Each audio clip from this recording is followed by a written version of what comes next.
Good afternoon. My name is Officer Arturo Platero. Last name spelled P as in Paul, Latero.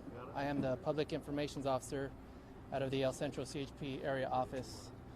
I'm going to present our Border Division Chief, Omar Watson. Last name spelled Watson. He will be giving you guys an update on the collision that occurred this morning. This will be our final update. If you guys have any further questions, please wait until he's done. Thank you.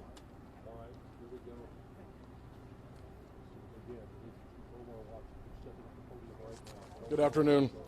So I'm going to go ahead and give the same briefing I gave before. I know there's some new media outlets out here, and then we can answer questions about anything else that is of importance.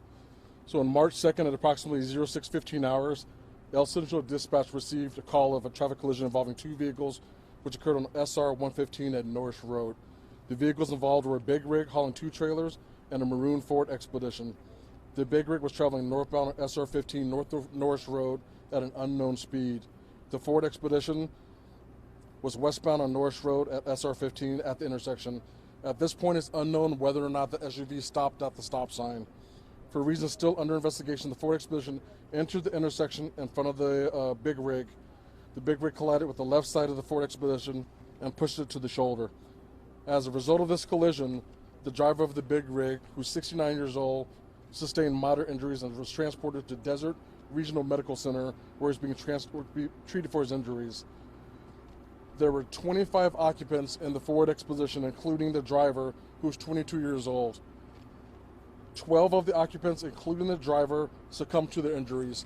12 on scene and 1 at the hospital.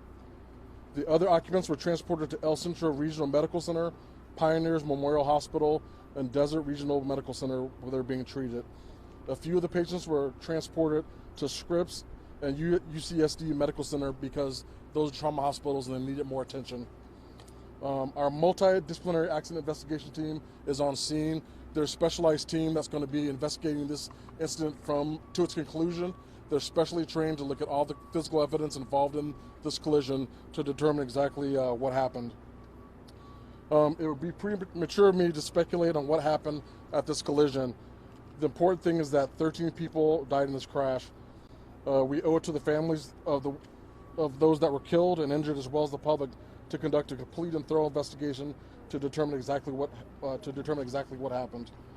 I'd like to again thank our allied agencies that are involved today: Holtville Fire Department, Imperial County Sheriff's Corner and Fire Department, U.S Border Patrol, Caltrans, and we have the CEO of El Centro Regional Medical Center, as well as the Mexican Consulate. Thank you. What do you know about where those people in the expedition were coming from and where they were going? Right now, it's premature to know that information. We're really focusing on notifying the next of kin and finding out exactly what caused the collision. Are they U.S. citizens? At this point, we don't know where they're all from. It's still under investigation. Okay. Going back to his question, you told us that you contacted different consulates, the Mexican consulate, Salvadorian consulate, that this means that most probably they are Latinos and probably... That's not what we're saying. We're saying that we want to make sure we have all the resources necessary to really ascertain where they're from, if they're from here or from Mexico, to make sure we have all the resources necessary to figure that out. We'd rather do that now than later on and be slow in making notifications if necessary. So we brought all of our counterparts on board to start in the beginning of the investigation. Chief, did any of your investigators manage to talk to those people who were not critically injured in the crash itself? Did they give you any kind of an indication of what or why this happened? Thus far, they have talked with them, but they haven't provided any information to help us understand why this collision happened. Chief, can you clarify the age of the driver of the SUV and the age range in terms of the passengers on board? The driver of the SUV was, I believe, 20.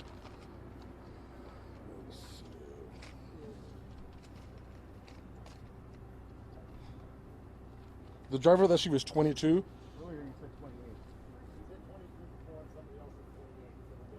Yeah, right now the number we have is 22. As far as the ages of the people in the SUV, ranged in their early 20s up into their 50s. So not 16. Not pardon me? Not 16. 16? Yeah, we heard earlier a 16-year-old. No, not to my knowledge. Okay, so As far as the driver, Or the the youngest? yeah, the youngest in the vehicle was 16, but we're talking about the ones that were critically injured or killed. Okay. So I think that's where the numbers are getting mixed up. So anywhere from 16 into the 50s in the vehicle, and there's a range of ages as far as those that were killed in the collision. Are you able to say if the driver had a valid driver's license? Pardon me? Are you able to say if the driver had a valid driver's license? At this point, I don't know that. Children or women? Yes, there were women and men in the vehicle, no young children. How do you fit 25 people in a vehicle like that? Yeah, right now it's too early to speculate something like that. All we can say is that they were in the vehicle. Our message to the public is to make sure that everyone wears their safety belts to prevent injuries or fatalities when involved in collisions. Any of the indication that they've been gutted, meaning they may have removed the majority of the seats and everything else in the vehicle? At this point, we're still inspecting the vehicle, so we don't have that information. No, but do they know? I mean, are the seats in there? Or anything? Well, right now, we're still investigating, so we don't have that answer quite yet. I mean, When you look in the car right now, though, are there Yeah. seats in the car? There's seats in the car, but we don't know how many seats there are. Okay. Are any, can you confirm that any are missing? Pardon me? Can you confirm if any are missing? Maybe the No. front row? No, we can't. Can you talk about how the victims were found? Were they in the street? Were they in the car? Were you going to just expand on that? Some of the victims were ejected from the vehicle. There were some walking wounded that pulled themselves out of the vehicles. And then once the allied agencies and our CHP personnel arrived on scene, they were also pulling people from the vehicle as well. So it was a pretty chaotic scene.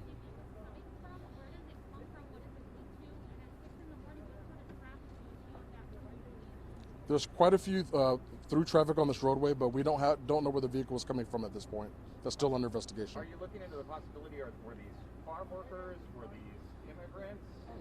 What do you know? What are you looking into? So the question is, are they farm workers or immigrants? We don't know that. It's too early in the investigation to say what they were doing and where they're coming from.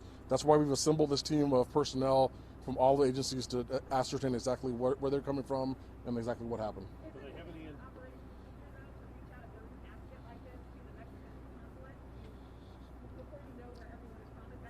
It really depends on the circumstances of the collision. In this case, a lot of the people in the vehicle didn't speak English, so we wanted to make sure that we had all the resources available in order to start expediting exactly where the folks may be from and being able to reach out to their families. We are close to the border, so we have people that come back and forth on a daily basis for work, so that's something that we couldn't necessarily rule out. How difficult would it be to start or Potentially, but we don't know at this point. Correct. how difficult would it be to stop or accelerate at that with that many people in the car? That would be hard for me to say. I think that a vehicle like that can tow a boat or a trailer, so we don't know at this point whether or not that had anything to do with the collision. Was the vehicle registered to the driver? That I don't know at this point.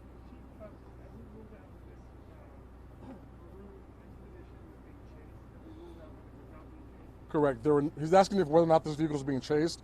There are no other agencies or no law enforcement personnel behind the vehicle, so we don't really know where they're coming from or why they went through that intersection from the big rig. How often you find the accident? The first unit was here within probably 10 minutes of the call. Now our mate team had to travel from long distances, so it took them quite a bit of time to get out here. Could you describe the injuries, like broken bones, what type? Injuries range from minor to very severe injuries. A whole range of injuries would be too many to discuss.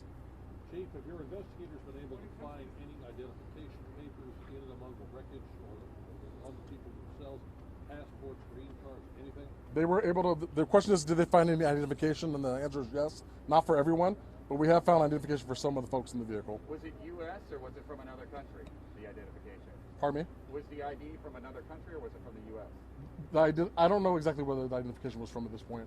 The identification suggest that they're family members or that they knew each other in any way? That I couldn't say.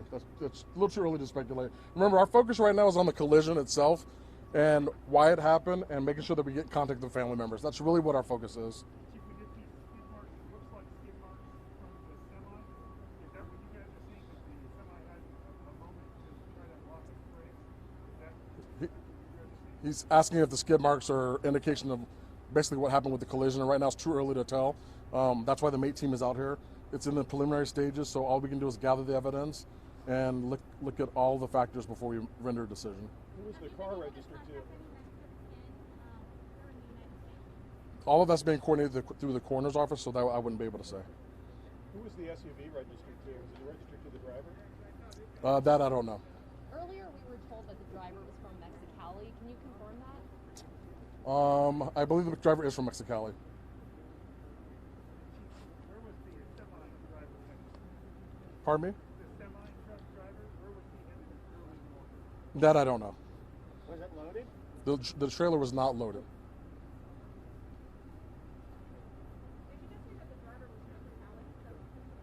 Of the SUV. Correct. All right. Thank you very much.